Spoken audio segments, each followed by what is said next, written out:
Can you communicate a message to consumers in under a minute, only using effective words and phrases?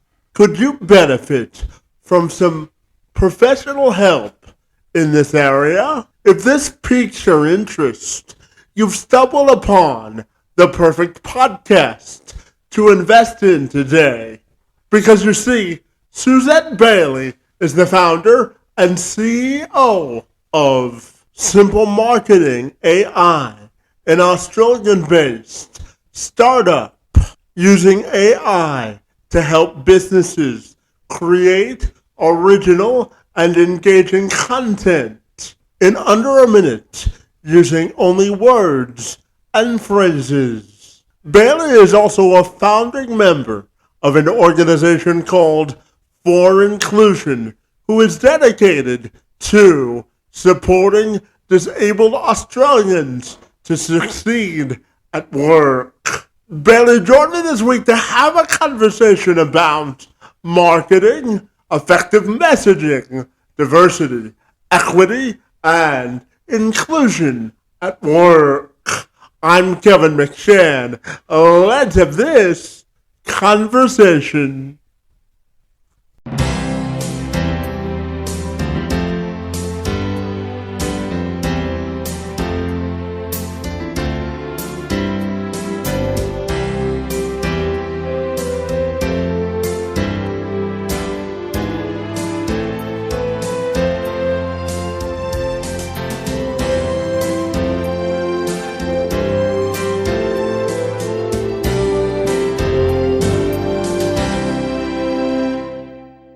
If you're ready, Suzette, I'll take a moment to welcome you to the program, and I'm excited to learn all about your background in marketing today. Great to see you today, and thanks so very much for getting up early for me. It's most appreciated. I'm very looking forward to having this chat with you. Yeah, absolutely. And I know, Suzette, that you want to help people simplify marketing this so that they can put together a more concise message. So I'm wondering if you can tell me about all the great work that you do. So what we Simple Marketing AI started because I couldn't actually market myself. I'd been working and running a company in Australia, in Canberra, which is sort of like the Washington, D.C. of Australia. And working, and previously prior to that, I was a scientist. So I had worked with very complicated language. So when I had tried to move my business to working with small businesses and having to market and put out marketing content, I bombed spectacularly, couldn't do it. And so when AI got to a point to be able to write almost pretty much indistinguishably from a human, I thought it was a really good opportunity for me to find something that could actually help me write marketing content, but also help a whole lot of other businesses that were very much in the same boat as me. So Yeah, absolutely. And tell me, how do you think we can write effective business marketing messages that are concise and to the point? I'm curious. So AI is a great way to do that because AI I mentioned that AI and humans working together is where the magic happens, because AI is very, very good at writing and doing the grunt work. So doing the heavy lifting for us. Whereas us humans are great with creativity and finesse, but not so much with having to do a lot of the heavy lifting. So with marketing content, instead of taking a couple of hours to write, say, a Facebook post, the AI writes it for you within a couple of minutes, and then you have the time to edit it. So it really gives you an opportunity to get your message across much better with it, because most of us usually suffer from the white page syndrome. And if we're past that white page syndrome, we're usually able to take what's created and make it our own. Yeah, absolutely. And I know you've also owned and operated multi-million dollar IT businesses for over 20 years, which are delivering information and knowledge, records, and management to government. So I'm wondering if you can touch on that part of your journey for me. I'm curious. Yeah, so as I mentioned, I was originally a scientist and I was working in quarantine, which is a very topical concept at the moment. At the time, not so much, but at that time, I moved across into information management and knowledge management and records, as you mentioned, because I was really fascinated with how people use information and understanding things and being able to do things faster without losing the impact. And so for a number of years, as you mentioned, over 20 years, I worked with larger organizations and how they used information. And it was a great opportunity for me to see how people worked with information, how we now, even these days, we're so overwhelmed with information, finding better ways to deal with it. And it was that information, that sort of experience that I wanted to bring to small businesses, because I know that a lot of us, we're drowning in information every day. And for me, I really wanted to work with small businesses because I think they're the people who can impact people's lives. Small businesses employ people. They actually have strong connections to the community, and that was really important to me. And I wanted to, and that's where we're sort of where we are now. Is I'm helping in a different way, not quite how I thought I would, but working with businesses to be able to be better and more sustainable. Yeah, and one of the ways you've done that uh, through other works, of course, is you're a founding board member for an organization called For Inclusion, which promotes the fact that disabled Australians also uh, deserve a chance to work. And as you know, it's a mutual passion that we both share because I was born with what's called spastic quadriplegia cerebral palsy, which simply means that I don't have enough oxygen in my legs to walk normally. And one of my personal passions and one of the reasons I was drawn to your story is because I help individuals with physical disabilities find work. So tell me about leveling the playing field for individuals with disabilities when it comes to employment. I'm curious. So a lot of it came from my stepson is actually on the spectrum. He has Asperger's and is high functioning, and he was finding it very difficult to find work. Although he is incredibly awesome at being able to process and do something where there's a lot of structure, he didn't interview very well. And so I really had an ability, or I was really exposed to how difficult it is for people with disabilities to find employment at times. And so he actually came in to work with my business, that IT consulting company that I mentioned, and we got him quality assuring the scans from defense medical records that was being scanned for our Veterans Affairs organization. They're being digitized and put into the computer, but they still needed to be checked to make sure that they were accurate, because some of these records were 50, 60, 70 years old and weren't necessarily scanning very well. And he did exceptionally well. But what I found that after that is that it was still very difficult then for him to find follow-on work. So For Inclusion was me getting together with 3 other companies here in Canberra to look at finding ways that we could actually introduce people with disabilities into the records management sector to be able to do some of the work like my stepson was doing for me in a broader sense, and give them opportunities that weren't really necessarily available.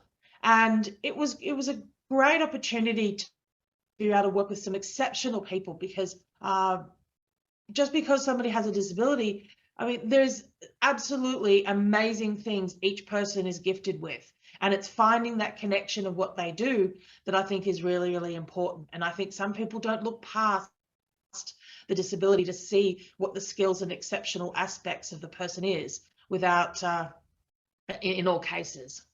Yeah, absolutely. And I'm also curious to follow up to ask you, how do you define diversity, equity, and inclusion uh, when it comes to the workplace and providing individuals with disabilities a full access to work?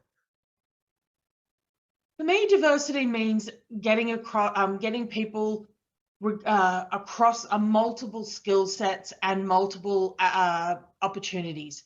So if we all try to employ people exactly the same as ourselves, we actually find the workplace is not particularly that effective.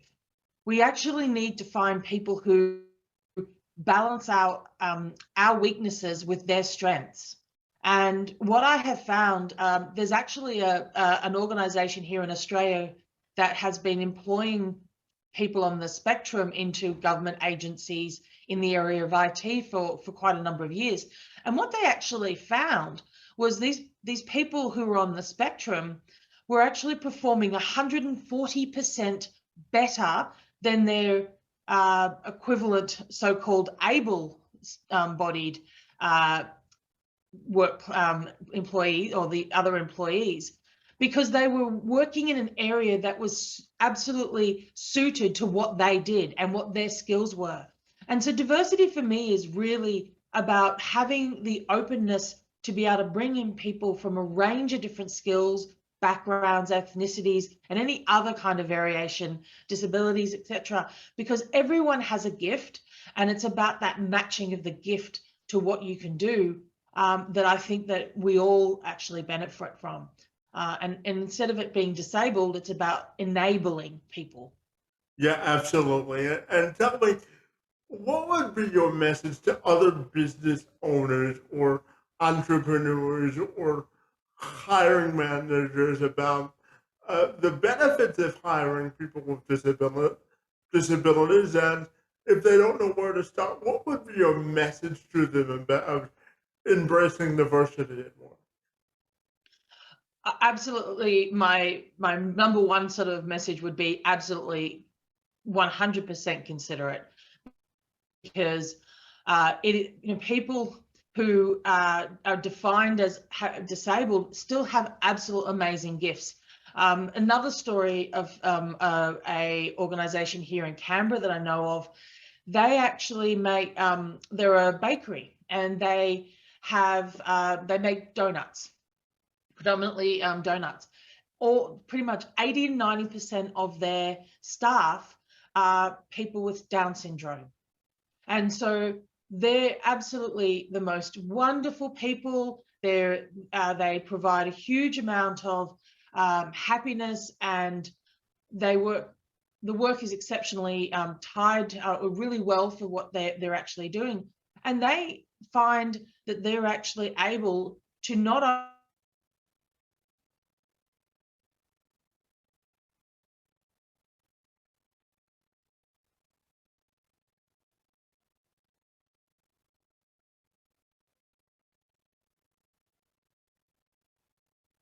grown quite as effectively without that contribution of people with, in this case, Down syndromes.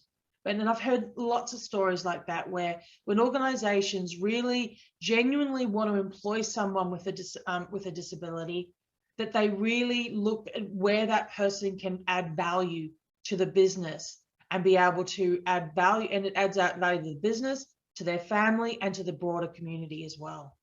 Yeah, absolutely. And it also provides them a competitive advantage over their competition. Would you agree with that? Absolutely. As I mentioned, that's another story that I know. There's a chemist where they have they have a gentleman who is on the spectrum, but very much the other end. He's not a high functioning one, but his absolute skill is absolute finite detail.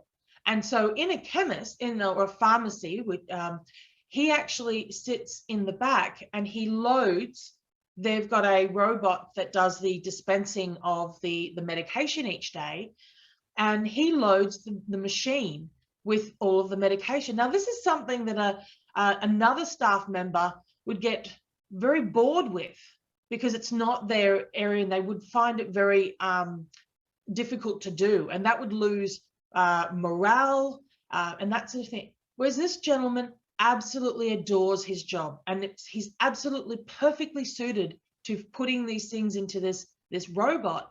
And what it's found is that chemist has grown and has, as you say, a massive competitive advantage, because it's made the community more open to going to that particular pharmacy. It's made his life easy, better, and all around it's just had so many positive impacts for everybody. Yeah, absolutely. Now, when we look at AI again, I'm curious to ask you if it's ethical, in your opinion, to use it to generate content for a business. What are your thoughts there? I love it. You've probably already gathered, my background is information management and productivity in general. And so for me, AI, I think, is the next opportunity of being able to leverage what we do really well. It's also another sort of good match, where matching something with the skills it does well and covering our weaknesses. And AI is great at processing and doing things consistently, which us as humans aren't always so great at. But the AI writing allows it to get us to about 60 to 70% of the way there. We're already starting to now do it so that instead of having to read a 50-page document, for instance, we get the AI to essentially read the document and create a 1 or 2 page summary. So really helping to cut through and be able to improve our workday and our productivity without sacrificing quality. Yeah, absolutely. And Suzette, tell me, I'm curious, what's the best part about living in Australia for you? I'm curious. Well, for me, it's home, so that's probably the big one. My family's here, my children are here. But look, Australia there's a lot of opportunity here, and I think sometimes we don't always acknowledge it or even accept how absolutely blessed we actually are. But I love Australia. I love living in Canberra. It's easy to get around. We're a lot smaller than but at the same, we're big enough to be able to do things. So we get a lot of the advantages of some of the bigger countries around the English-speaking countries around the world, but we at the same time have that ability, that fun view. With saying that, though, I absolutely love traveling to other countries like yours, Canada. Canada's probably my second home. I love Canada so much, but it's it's a great place to live, and it's a great place to raise kids. Yeah, absolutely. And tell me, why do you like Canada so much? I'm curious. Well, firstly, could probably because I'm a little bit biased in that one of my best friends actually lives in Ontario, and so I have gone to Canada quite a number of times. But I always find Canadians are just absolutely so welcoming and so open as a society generally, and it's just such a lovely people to be able to work with and to interact with. Yeah, absolutely. This side of the border, we're known for being overly generous and kind. Absolutely. So, and Suzette, Very tell me, much so. yeah, absolutely. Absolutely. Tell me, Suzette, I'm curious to finally ask you about your own personal and professional legacy and how you may want that to be defined. So my personal legacy, I think, probably will be my children. I love my children, and they're an absolute huge amount part of me. But I think from my professional legacy is what we're doing now. This working with AI and building. So SimpleMarketing.AI is where we started, but we had actually pivoted towards the second half of last year to a new company called Reno, which is to know something again. So as we've already talked about, my background is working with very large organizations. So although I absolutely wanted to help small businesses, I found that it was not my area of expertise.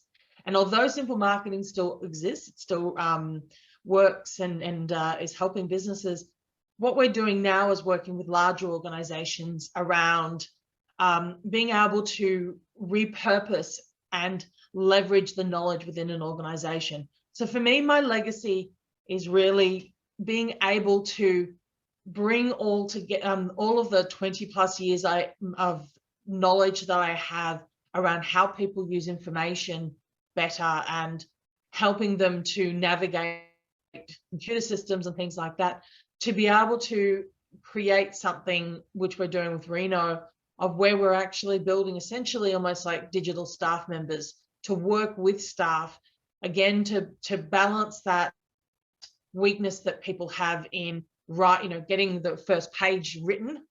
And for me, that will be where the legacy is helping, leaving the world better, where I can that they're able to understand and help with information more effectively. Fantastic. And well, I have to ask you, if people want to get connected with you personally or professionally, what's the best way they can do that?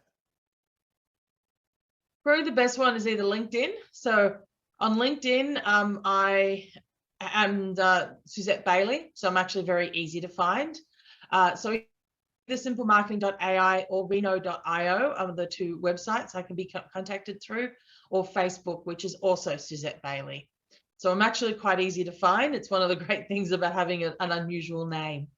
Well, I thoroughly enjoyed our chance to engage in conversation about diversity, equity, and inclusion and marketing. I thoroughly enjoyed our time together, and I want to thank you for being here today. It's most appreciated.